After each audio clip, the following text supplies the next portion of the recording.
Ser podcast.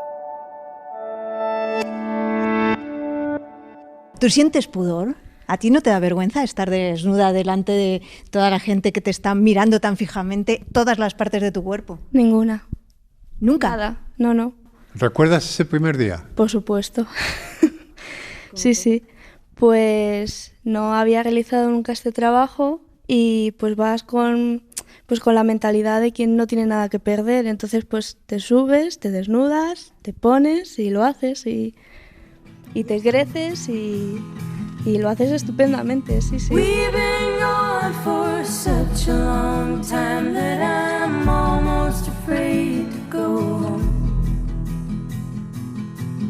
A long road is a long, dragged out imagination where things can go wrong, but we keep rolling on.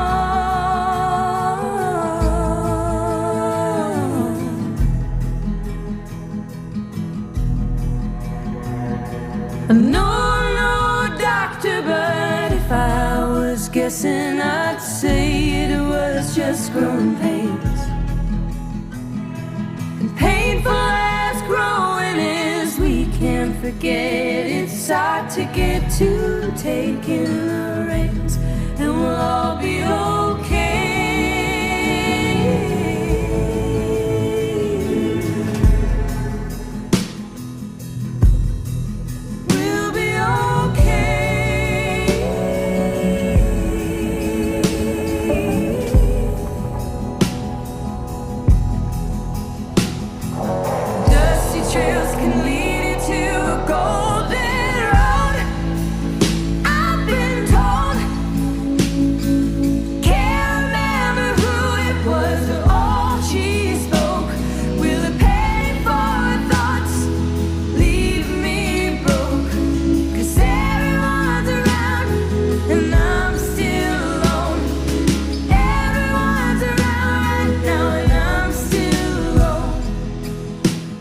Hombre, ¿Qué tal, compañero?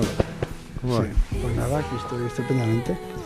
Sí, estás comentando que este espacio tiene una atmósfera entre, no sé, taxidermista, agua de medicina. ¿No? Sí. Se ve que está usado, o sea, si es que las cosas mejoran mucho con el uso. Sí, pero hay mucha figura humana despellejada. Eso se llaman academias, estos dibujos se llaman academias, los dibujos del cuerpo humano que se hacían para practicar, pero hay mucho despellejado en la anatomía en general, ¿no? La anatomía artística también.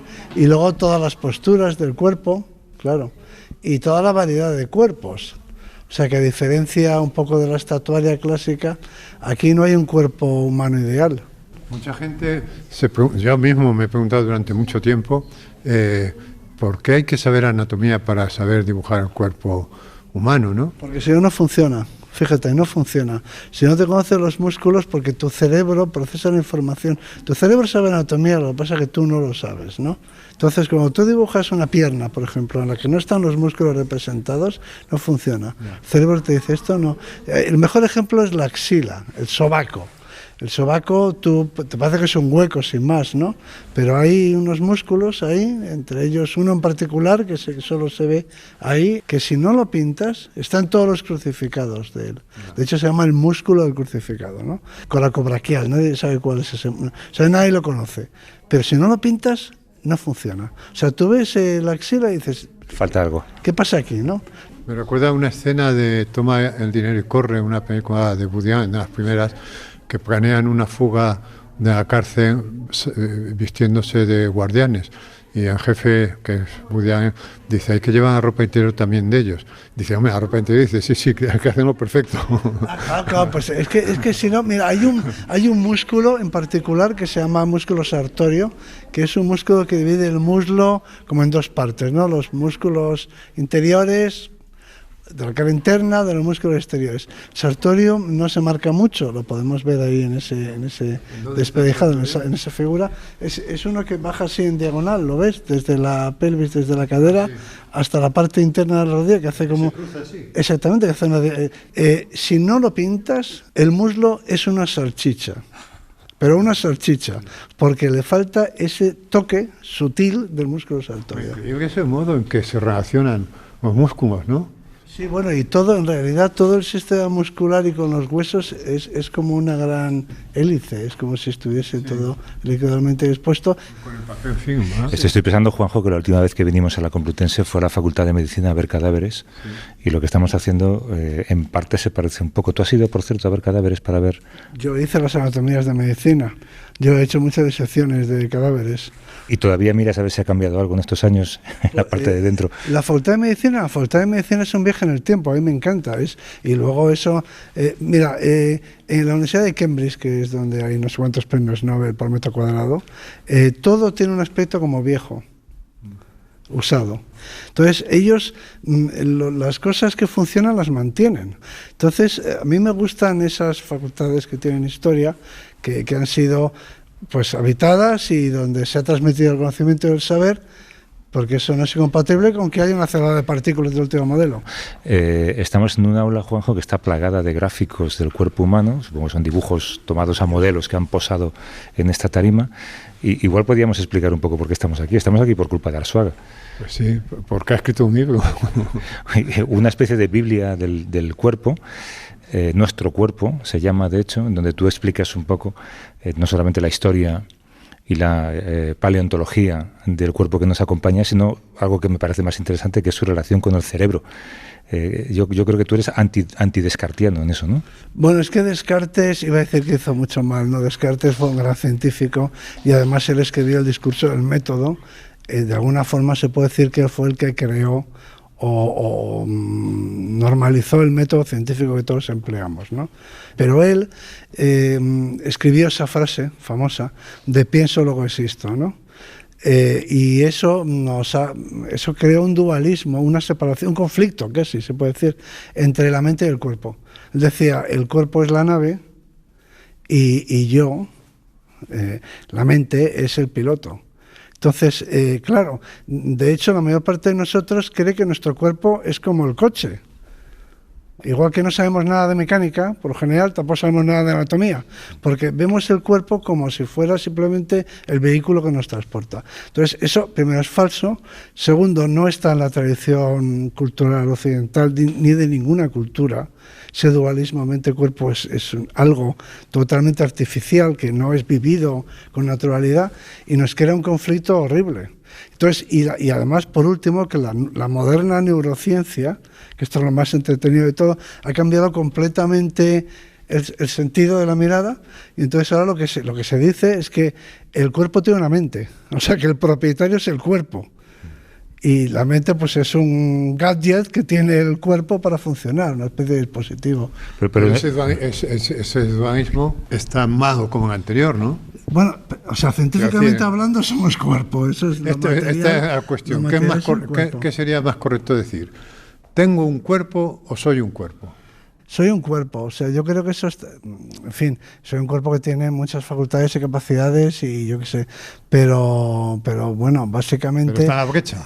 Sí, mientras hay una brecha, lo que no tiene que haber es un conflicto. Nosotros tenemos culturalmente aquí en España un conflicto, pero secular, con nuestro cuerpo. O sea, el cuerpo nos da vergüenza, nos da pudor, se ha considerado tradicionalmente, se ha invisibilizado, o sea, se ha ocultado. Nos ha mostrado desde los griegos, desde el Renacimiento luego, ¿no? Y entonces es algo pecaminoso, sucio, tabú, en fin, de todo. O sea, el cuerpo se le mira con desconfianza, con recelo, en fin. Y es que esta mentalidad nuestra y tan extendida no tiene nada que ver con la griega, con la renacentista, que es un poco la que se respira aquí en esta facultad y en este aula, ¿no? O sea, la observación del cuerpo con naturalidad, lo griego, a fin de cuentas, ¿no?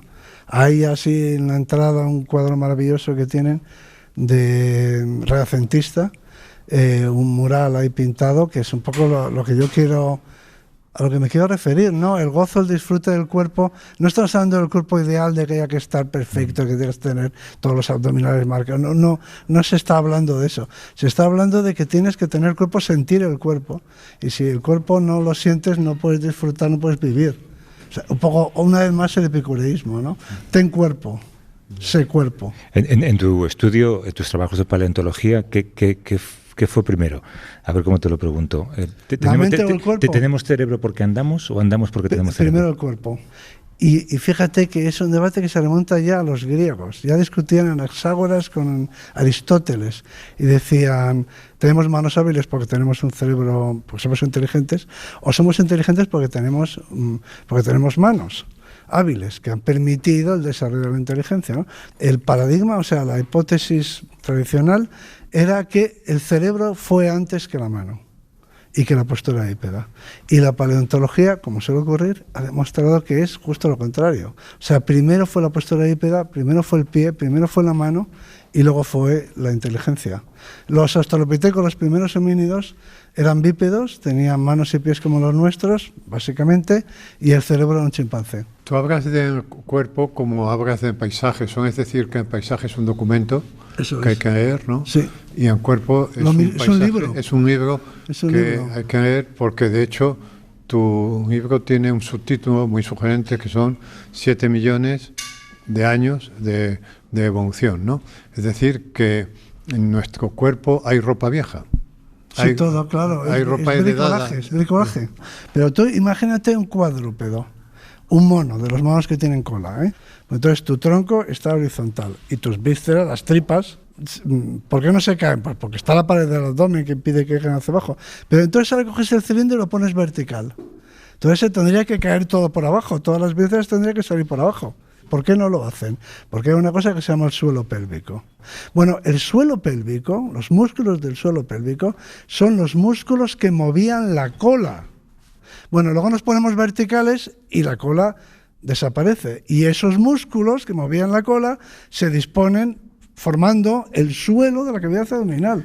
Es como cuando heredamos la chaqueta de un hermano mayor que nos ajustan a nuestro cuerpo, ¿no? Se hacen arreglos. De hecho, tú me contaste un día que hay un órgano hay una pieza de oído que en su día fue un órgano de la masticación, de la mandíbula. Sí, de la mandíbula. Bueno, pero cocodrilos, ¿no? Claro, ¿dónde están esos huesecillos del oído medio? Antes articulaban la mandíbula con el cráneo, ¿eh? O sea, que eran eran huesos de articulación. Pura mecánica. Sí, claro, biomecánica de la masticación. Eso. Y ahora están al servicio de la audición. Ahora bien, si te fijas un momento en ti mismo, ¿dónde tienes el oído? Aquí, ¿no? ¿Dónde está la articulación de la mandíbula? Aquí. Tócala. Ajá. Haz así. Sí. Te se esconde la articulación, ¿no? Sí. ¿Eh? Se te oye. Muévelo. Cuando tú mueves se oye. Sí, debo de estar mal. Tienes ahí un crack. Tengo un problema. Bueno, y los huesecillos que están un poquito más atrás. Sí. O sea, en realidad lo que no puede hacer la evolución, porque no es Dios, o sea, no hace milagros. Bueno, convertir una cola en un suelo pélvico es casi bueno, pues está cerca. Es como convertir un abrigo en una chaqueta. Sí. No, pero está cerca. O sea, los músculos que movían la cola pues están cerca del suelo pélvico. Sí. O sea, que hace arreglos, hace apaños, pero un poco... Aprovecha cosas, digamos, ¿no? Continuamente. Porque no puede inventar nada. Es una casa de arreglos. Claro, no puede inventar nada.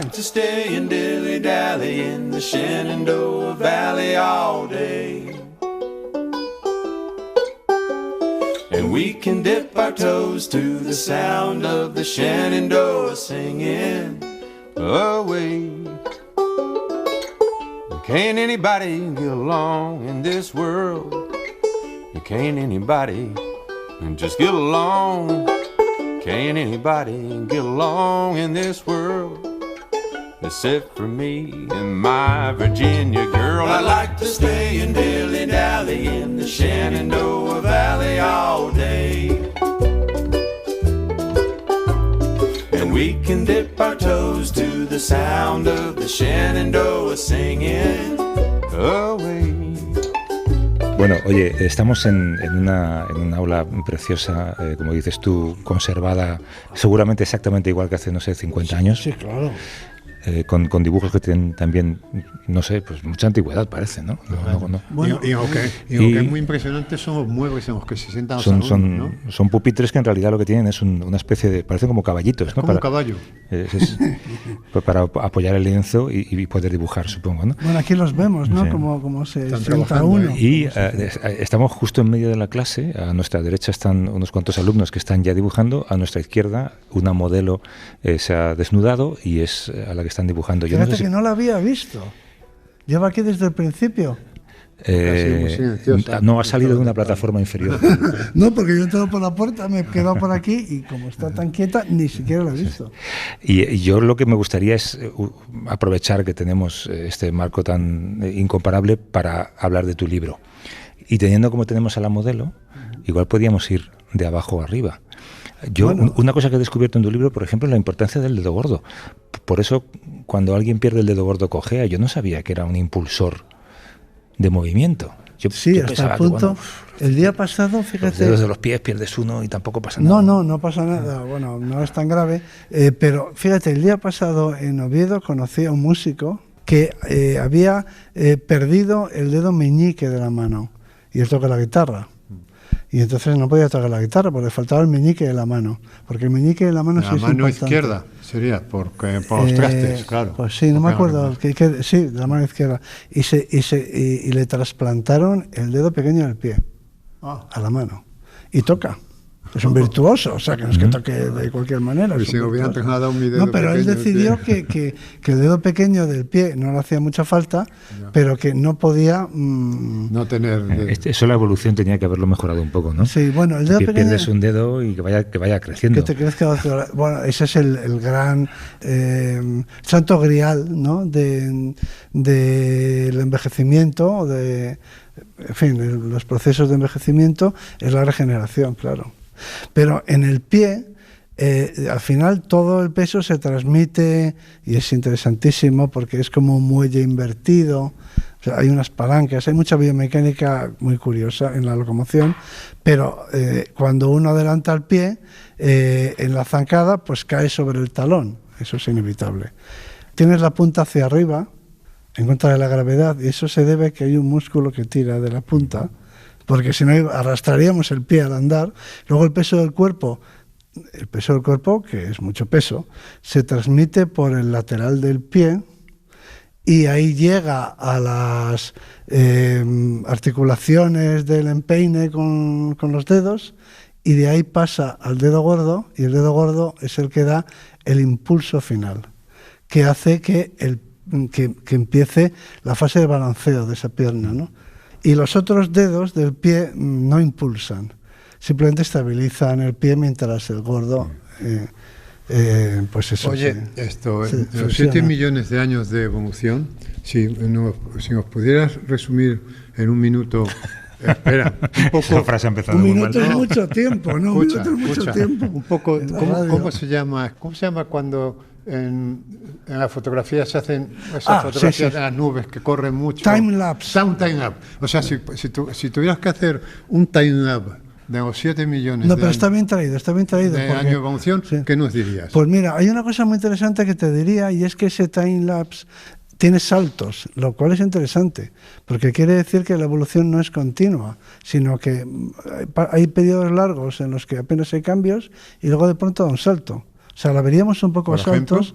Pues mira, por ejemplo, están primero los ardipithecos, que son totalmente arbóreos, que no son bípedos, o son bípedos muy imperfectos y demás. Y luego hay un salto ahí, ¿Pero son homínidos ya? No. Son homínidos, pero arbóreos, todavía arbóreos. Se llaman ardipithecos y viven en los árboles.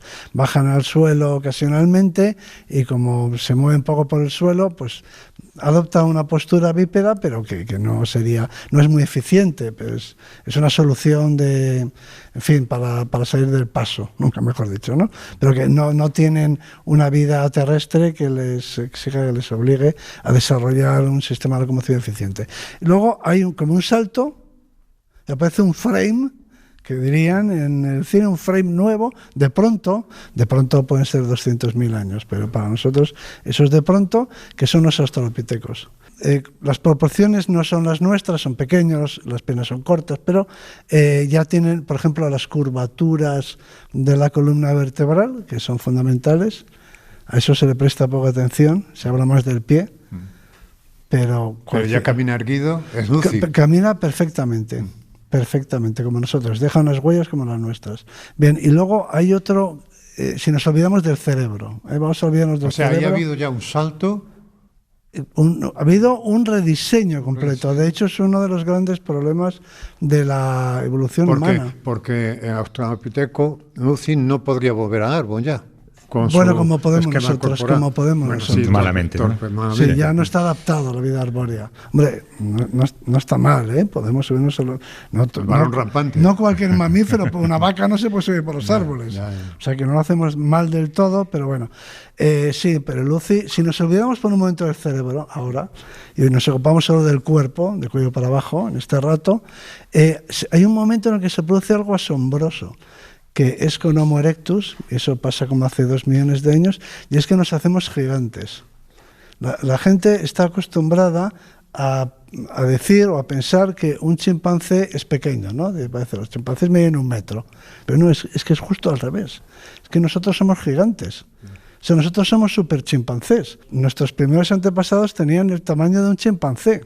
Entonces hay un momento que es el Homo erectus en el que duplicamos nuestro tamaño, nos hacemos gigantes. Bueno, casi yo te diría que desde la posguerra aquí ha habido otro frame, porque los chicos de ahora es lo mismo, son muy altos también, ¿no? Sí, mientras que no había prácticamente ningún cambio de imagen, no había ningún frame nuevo desde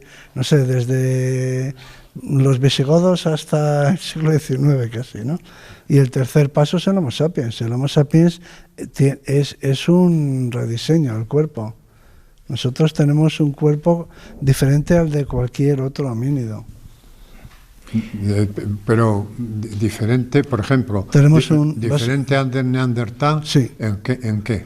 Pues que sea así sustancial. Pues una cosa muy importante, y es que tenemos un cilindro corporal estrecho.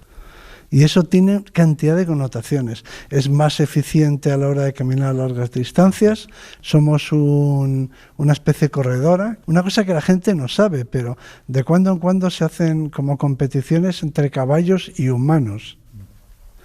Carreras de 40 kilómetros. ¿En dónde se hace esto? Pues en Gales, el primero. Y en un terreno quebrado, es decir, si tiene cuestas, subidas y bajadas, y si hace calor, gana el humano. Intercambiamos entonces, información. En Neandertal era más estable, porque no podía correr, era más ancho. Esfuerzo, los aficionados al deporte me entenderán, los neandertales serían anaeróbicos, ¿no? Ajá. Eso lo has oído hablar, lo has oído comentar. Entonces, siempre me dices que haga cardio. Hombre, claro, deberías hacer marcha nórdica y hacer cosa cardio, porque si no... Entonces, los neandertales serían fuerza. Sí. O sea, halterofilia nos ganarían. Halterofilia, lucha. Mucha lucha cuerpo a cuerpo. La grecorromana. Y nosotros somos cardio. Ya. Vamos a aprovechar que estamos y en nuestro la clase. parto, por cierto, ¿sí? Tiene que ver con eso, claro. Ese estrechamiento del cuerpo es lo que ha producido este mecanismo del parto que tenemos los humanos, que si viniesen unos extraterrestres, yo creo que lo que más les llamaría la atención son es cómo partos. Nacemos. ¿Cómo conseguimos nacer, no? ¿Cómo consigue? Hay un libro que yo siempre cito que no va de esto, pero que el título me parece maravilloso sobre el parto humano, ojalá se hubiera ocurrido a mí, y el título dice lo siguiente: ¿cómo se sale de aquí?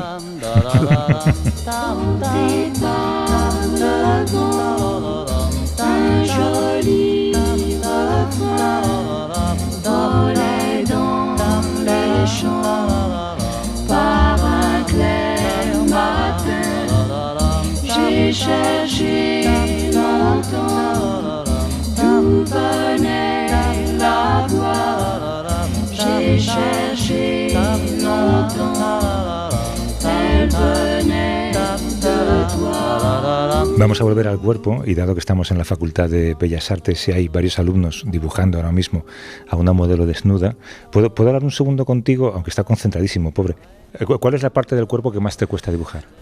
Suele ser la cadera, porque claro, al haber ejes que van cambiando, tanto en el eje de la pelvis como en el eje de la caja torácica, y luego está recubierto por músculos, etcétera, pues al final no percibes claramente el cambio de plano. Y cuando dibujas la cadera, tú, por ejemplo, tú estás pensando en lo que la soporta, estás pensando en los huesos, en los músculos, en la ropa interior, estás pensando. En la interior no.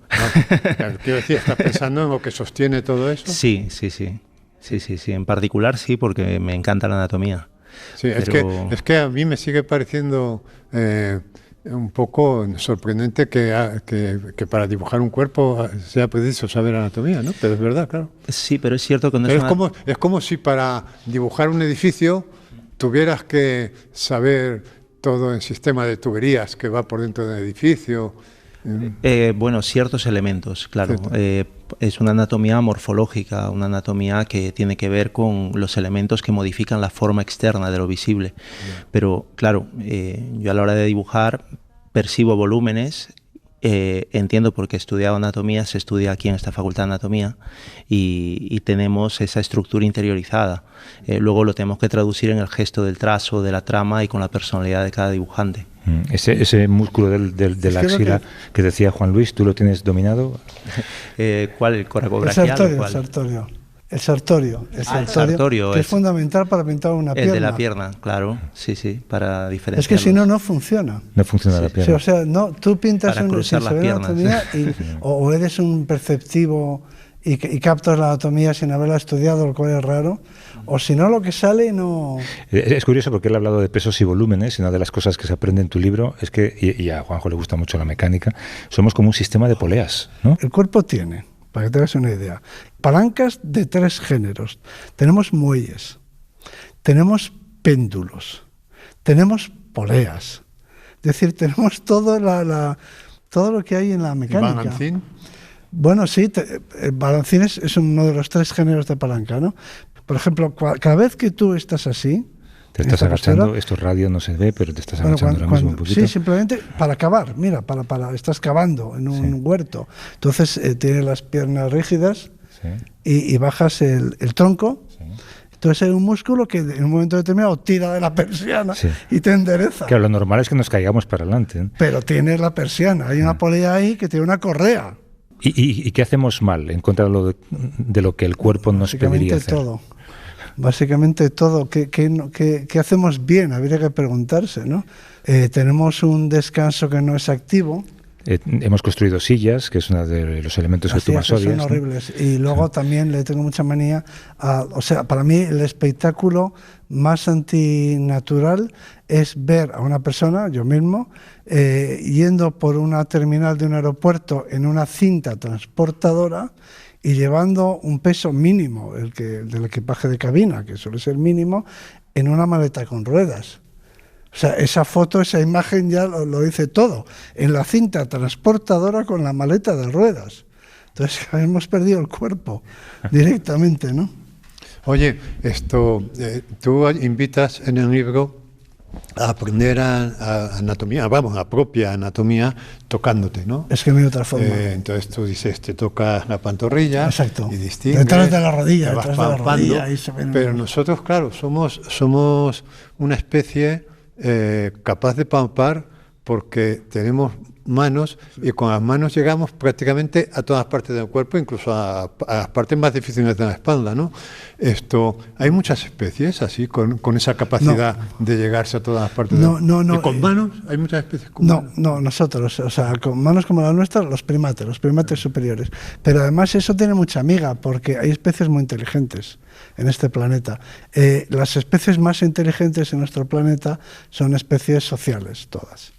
Entonces yo puedo admitir que en otros planetas haya especies que hayan desarrollado esta inteligencia social y demás y hayan alcanzado un grado de inteligencia muy elevado, como pueden ser en nuestro planeta los delfines, pongo por caso.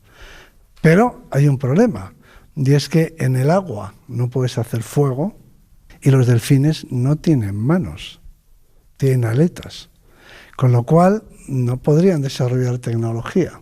Entonces, especulando con otro planeta en el que se desarrolla la inteligencia. Nadie se imagina un delfín viajando por el espacio en una cápsula. Eso es muy divertido imaginarlo. Sí, pero tendría que tener agua, ¿no? Si una cápsula llena de agua pesaría mucho, donde había unos delfines dentro que con el morro tocarían unos botones. Pero, ¿y cómo producían la energía para el despegue del cohete dentro del agua? Pues el delfín jefe estaría abajo en el lanzamiento, yo qué sé. Pero el fuego lo tenía que hacer, claro, el cohete tenía que estar fuera del agua. Entonces tendrían que haber salido, no es fácil en ese medio acuático. Y los elefantes también les costaría, ¿no? Entonces tienes que tener quizá un pasado arbóreo, porque nosotros tenemos las manos hábiles y las uñas planas, porque tenemos un pasado arbóreo, ¿no? O sea que parece que es una especie de precondición tener manitas y tenerlas liberadas, o sea, no utilizarlas para andar. Y si hiciéramos un time-lapse al revés de la mano, ya se pues llegaríamos a la neta, pero espacios intermedios, o sea, una situación intermedia de la mano, ¿qué tendríamos? Claro, esa es la cuestión. Por lo que decíamos antes, que lo que sabemos de la evolución en general parece que funciona a saltos. Pero una cosa que se me ha olvidado antes que me parece interesante. Una especie para ser inteligente, para ser tecnológica, pues se puede llegar a la inteligencia sin la tecnología, pero para ser tecnológica tiene que tener un órgano que le permita manipular objetos con mucha precisión. Y resulta que hay en nuestro planeta unos animales, unos vertebrados que tienen ese órgano, y que son las aves. Porque las aves tienen pico. Las aves tienen todo lo necesario. O sea que casi sí me puedo imaginar unos extraterrestres avianos, ¿no? Pero las aves tienen pies para andar, tienen alas para volar, no tienen manos. Y pico para construir. Pero es que un pico de gran precisión que yo comparo con los palillos de los chinos usados por los chinos, que son realmente, no necesitan nada más que 2 dedos, y con esos 2 dedos son capaces de manejar cualquier cosa, ¿no? Oye, pregunta polémica. ¿El cuerpo quiere engordar o el cuerpo quiere adelgazar? El cuerpo quiere engordar, vamos a decirlo así, quiere acumular reservas. Este cuerpo es para caminar largas distancias, y además de una forma súper eficiente, que ese es el problema con las dietas de adelgazamiento, que es que tenemos un diseño tan bueno, tan eficiente, que no quemamos calorías. Que tú te pegas una pechada en la montaña, dices, habré perdido 3 kilos, no has perdido nada. Perdido un croissant. Te tomas una Coca-Cola, un croissant. Y ya lo has fastidiado. ¿Por qué? Pero la culpa es de que nuestro cuerpo es tan eficiente que no gasta combustible. Entonces, no tenemos garantizada la comida como una vaca. Una vaca, cuando se despierta por la mañana, baja la cabeza y ya está. Y come. Un gorila. Un gorila vive literalmente sumergido en comida. Extiende la mano y coge. El gorila vive dentro de la comida. O sea, vive sumergido en su comida. Entonces, un gorila en toda su vida no anda...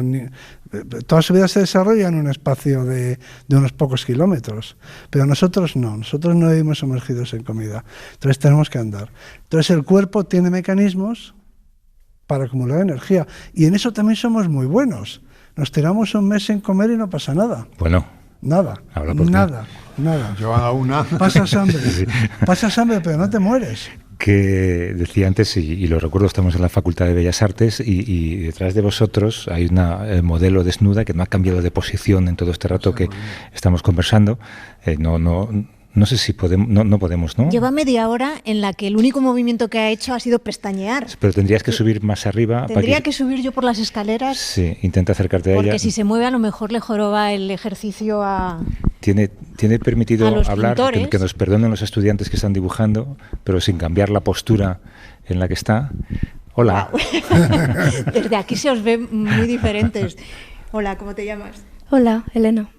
Elena, antes de empezar estabas estirando. Hay que estirar todo el cuerpo, aunque no vayas a utilizar cierta parte del cuerpo, porque generalmente son poses muy largas y el cuerpo se entumece. Entonces es mejor hacer un calentamiento global generalizado y rápido, sí. Yo creo que estabas tirando el psoas, Juan Luis.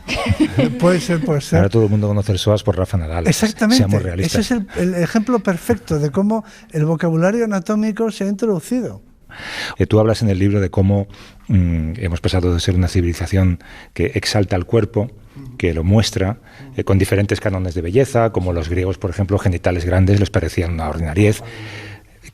Os pregunto a los dos, ¿qué es el pudor? Joder, pues esa es una grandísima pregunta, porque no sabemos si el pudor es natural o el pudor es cultural.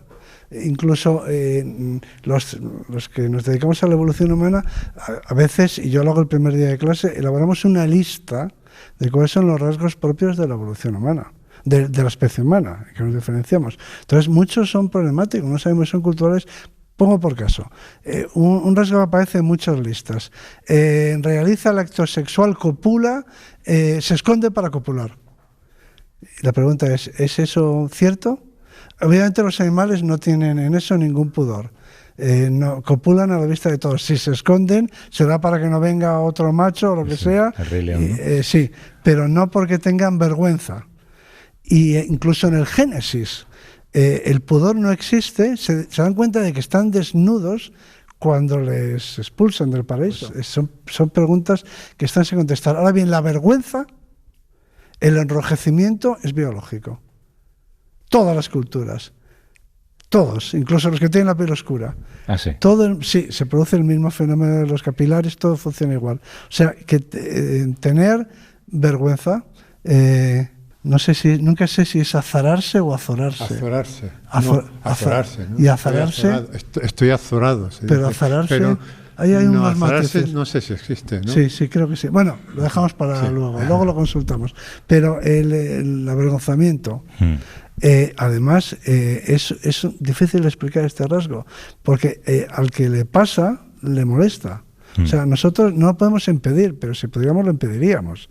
O sea, no nos gusta ponernos colorados. Lo hacemos como si tuviésemos un mandato biológico, pero en contra nuestra, ¿no? Pero sirve de algo ponerse colorado. Si quieres te digo las especulaciones, pero sí. Pues la mayor parte de pero esto ya lo mencionaba Darwin. Uno se pone colorado cuando los demás se fijan en ti. Y entonces algunos dicen que es como una manera de reconciliarse o de pedir perdón con el grupo. Le perdonamos que haya hecho algo mal, ¿no? Vale. Nos da pena. Pero es una explicación. Sí. Son especulaciones. Sí, y tú, Juanjo, ¿tú sientes pudor por el pudor que no siente la modelo desnuda delante de ti?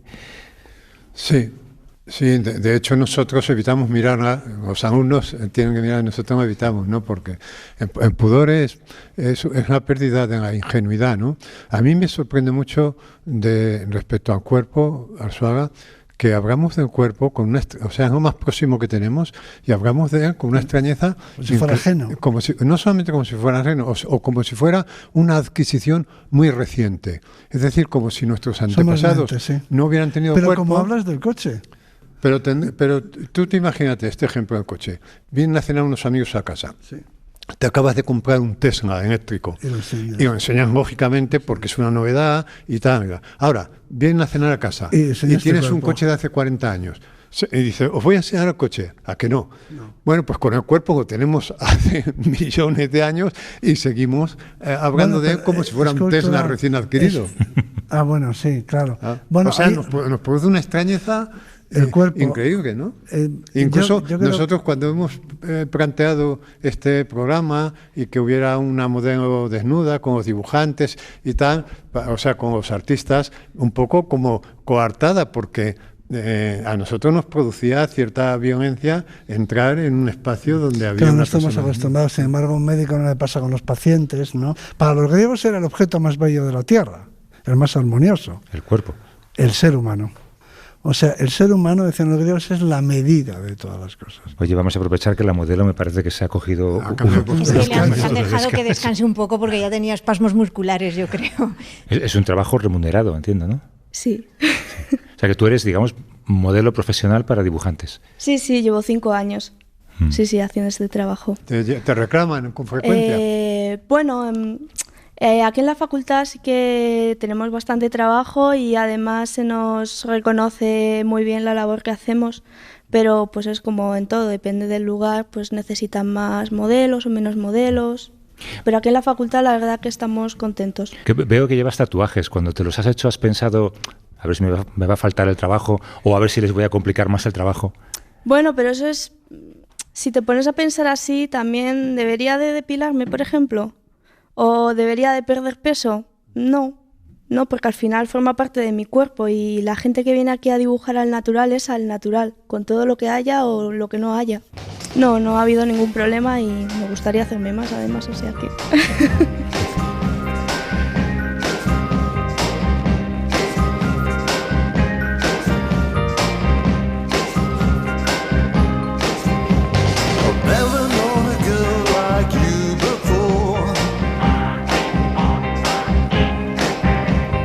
Just like in a song from days of yore. Here you come a knocking, knocking on my door. Well, I've never met a girl like you before.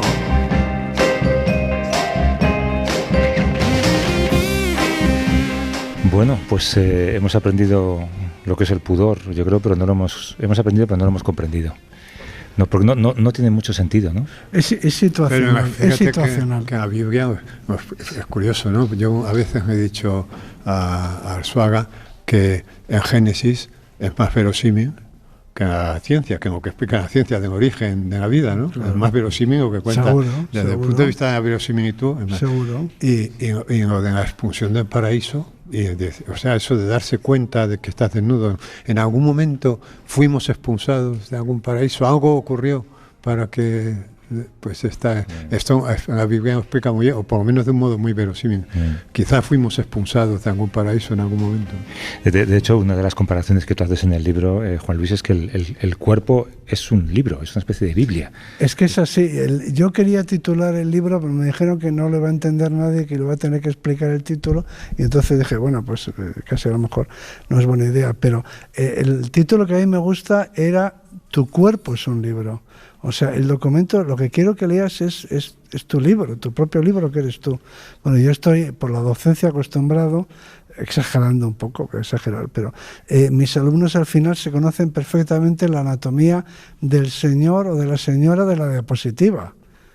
Pero yo lo que quiero es que conozcan la anatomía la suya, no la del cadáver, no la del muerto, o no la del fósil, o no la de el modelo anatómico de docencia, ¿no? Entonces hay mucha gente, yo el primero, que hemos conocido la anatomía en cadáveres o en otros, y al final, yo mismo para escribir el libro, claro, porque yo sé dónde está el hueso navicular del pie, pero nunca me lo he tocado. Entonces, como lo tenía que describir, como verlo, como tocarlo, pues al final me tenía que descalzar y buscarme el navicular hasta que lo encontré, y entonces para poder escribir. Está un poco por delante de tal y un poco por detrás, porque no me había autoexplorado.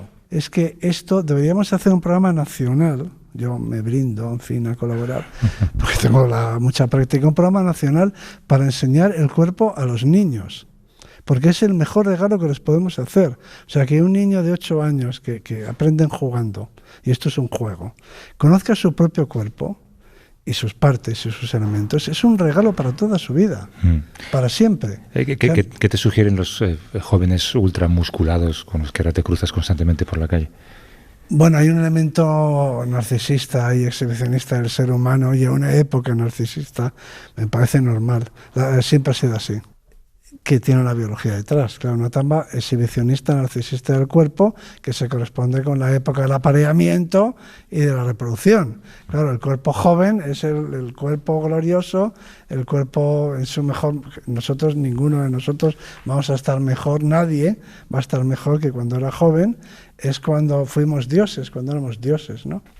De todo esto que has escrito y de todo esto que has contado, si tú pudieras cambiar una cosa del cuerpo, que dijeras, esto está mal diseñado, esto está evolucionando muy lentamente, ¿qué destacarías? Pues por ser jocoso, por contar un chiste, yo siempre, y lo he comentado muchas veces con Millás, a mí me parece que al cuerpo humano, por lo menos al del occidental blanco, el haber perdido por completo el pelo y luego vernos despigmentados resulta raro, hace raro, ¿no? Porque somos muy blancos. Pero yo digo un poco en broma que como mejor están los cuerpos humanos, es con un neopreno, o sea, un surfero, una surfera, a mí me parece que es el cuerpo más bello que existe, más proporcionado. Saliendo del agua. Saliendo del agua como si fuera un Poseidón, o como si fuera Quizá la pérdida del paraíso y el pudor fue una pérdida del pelo y de la pigmentación. Sí, el perder el pelo pierdes como el vestido, ¿no? Ya, te haces sí. como...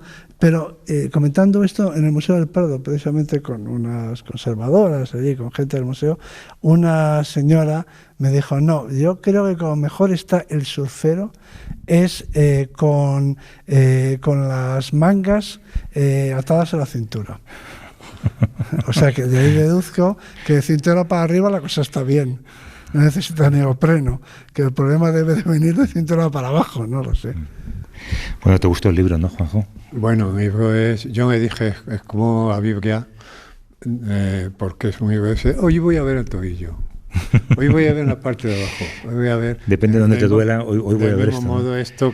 No, por curiosidad, de un modo que en la Biblia dice, uy, voy a ver los sueños estos de las épocas de bonanza. Lo de las vacas. Las vacas. Voy a ver el comienzo, porque el comienzo es espectacular. Por cierto, este comienzo también es espectacular, porque amigo de la brecha, la cita esa que haces de la brecha en la reflexión. Pero es dualista. Sí, es dualista, pero como es una cosa que realmente experimentamos, esa pregunta que yo decía antes, ¿soy un cuerpo o tengo un cuerpo? ¿no? Pues y hay un conflicto. Y hay un conflicto ahí, claro. Pero de esa brecha, es lo que dice la cita, o sea, hay una brecha entre nosotros y entre el yo y el cuerpo. Pero lo importante, lo que me pareció mejor, por lo que traje la cita al libro, es por cómo termina. Dice, porque de esa brecha nacen los sueños y las fantasías. Es decir, todo nace de esa brecha.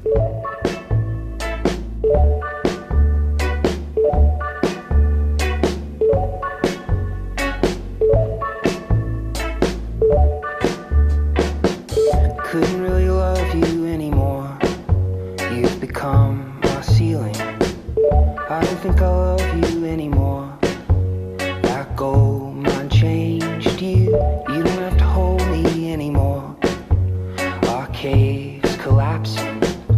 I don't wanna be me anymore.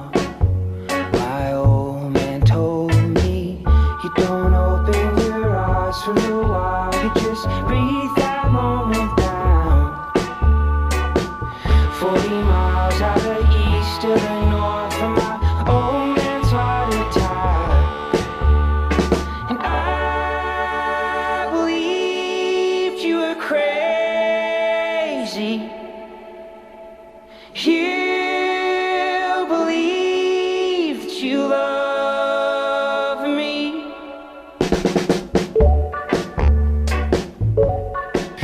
Oye, ¿me lo parece a mí o ese señor que está dibujando nos está dibujando a nosotros? Arzuaga. A Arzuaga. Sí. A ver, podemos ver. A ver, ¿qué tal ha Parece el salido? más guapo de los tres, ¿no? ¿Qué Bueno, insinúas? lo conozco más, aunque él no a mí. Pero con qué detalle, has empezado por la cara y has pintado nada más que los ojos y la nariz. Estás ahí todavía. Pero tiene un estilo como de... parece, ¿cómo se dice ahora? Una impresión 3D. Me interesa la Sí. topografía Sí. y las huellas dactilares. Parece que dibujas con código de barras, ¿verdad? No, a mí me parece 3D. las impresiones que 3D. hacen las impresoras 3D. También. Pero no os pongáis celosos, que aquí el otro dibujante sí que os ha dibujado a los tres. No. Aunque la cara es la cara que se ve A ver, es la de Arzuaga. Arzuaga y la de Juan José Millán. a ver, podemos. O sea, el feo es Javier. Me pillaba de espalda.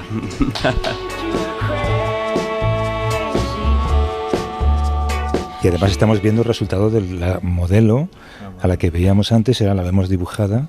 Que es un rotulador, eso sí. Son Pilot, sí. Pilot. Sí, de 05 y 07. No puedes borrar. No, pero no merece la pena tampoco, porque se va asimilando un poquito la línea y los errores también sirven para dibujar. O Se sea que- incorporan los errores. Sí, ¿Dónde están SOAS en ese dibujo? Es que eso es interno, es del interior, es la cabeza abdominal. pues Una vez que fuimos a no sé dónde a estudiar en SOAS, Lo nos pongo dijeron como que era ejemplo. un músculo muy emocional, ¿no? Sí, bueno, claro, tiene mucho que ver con posturas y con actitudes. Oye, ¿sabes qué? Yo os voy a dejar aquí hablando del SOAS porque tengo que seguir con el programa. Pobre. El libro se llama Nuestro Cuerpo. Esperamos la segunda parte con mucha devoción. Y Más bien la tercera, comillas. ¿Habrá tercera? Nos gustaría. Porque Juanjo se niega a confirmarlo. En no, público. ya hace bien, Pero ya ¿por qué hace no bien. me deja? Ya hace bien. Pues porque- mira, acabamos con una exclusiva. Que Juan Luis Arzuaga, gracias por venir a la Facultad de Bueno, Bellas gracias Artes. a vosotros. Y Buena a- Facultad de Bellas Artes. Un abrazo, Juan Juanjo, hasta Luis. la semana que viene. Adiós. Bueno, Te dije que íbamos a hacer una cosa. sí, el viernes que viene. me parece. Bueno, ya, pues ha habido- You and me were daydream. So lose your faith in me.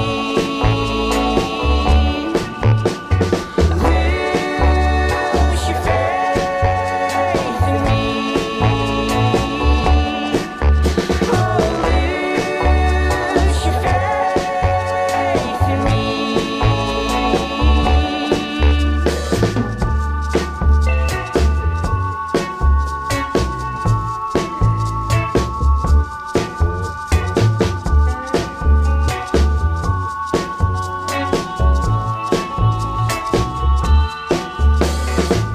Para no perderte ningún episodio, síguenos en la aplicación o la web de la SER, Podium Podcast o tu plataforma de audio favorita. Cadena SER. La radio.